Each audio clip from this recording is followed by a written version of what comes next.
ఆధునిక అవసరాలను గుర్తించి విద్యా వ్యవస్థలో మార్పులు కావాలి అనే ఉద్దేశంతో కేంద్ర ప్రభుత్వం 2020 జూలై 29న జాతీయ విద్యా విధానం ఎన్ఈపి నేషనల్ ఎడ్యుకేషన్ పాలసీని ప్రవేశపెట్టడం జరిగింది మన దేశంలో. దాని ఉద్దేశం ఏంటి, ఎందుకు ఈ యొక్క జాతీయ విద్యా విధానం అవసరము, అంతా కూడా ఒకే విధంగా ఉండాలి అనేది ఎందుకు ఆలోచన ప్రభుత్వానికి అంటే, విద్యా వ్యవస్థలో అన్ని రకాల మార్పులు జరగాలి, అది అందరికీ ఉపయోగపడాలి, అన్ని రంగాలలో అది దాని అవసరం గుర్తించాలి అనే ఉద్దేశంతో కేంద్ర ప్రభుత్వం ఈ విధంగా నేషనల్ ఎడ్యుకేషన్ పాలసీని ప్రవేశపెట్టడం జరిగింది.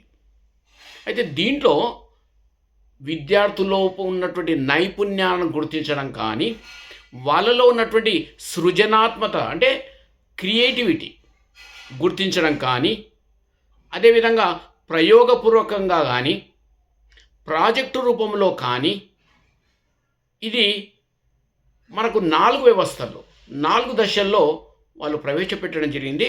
అది 5+3+3+4గా దాన్ని ప్రభుత్వము ఆ విధంగా ప్రవేశపెట్టడం జరిగింది. అంటే ఈ యొక్క జాతీయ విద్యా విధానం ద్వారా పిల్లల లోపల ఉన్నటువంటి యొక్క ఏవైతే ఆవిష్కరణలు కూడా, అంటే వాళ్ళ మైండ్లో ఉన్న ఏవైనా కొత్త ఆవిష్కరణ కూడా ఎలా చేపట్టాలి, అదేవిధంగా ఉపాధ్యాయులకు కూడా శిక్షణలు, ఇది నూతనమైనటువంటి శిక్షణలు ఇప్పించి, అది 5+3+3+4 అంటే అప్ టు అంటే ఎంత అవుతుంది, 5, 3, 8, 11, 15, 15 ఇయర్స్ వరకు ఎడ్యుకేషన్ చక్కగా పూర్తి చేసుకున్న తర్వాత అది ఏ స్థాయిలో కావాలంటే ఆ స్థాయిలో మనం ఉపయోగించుకోవచ్చు.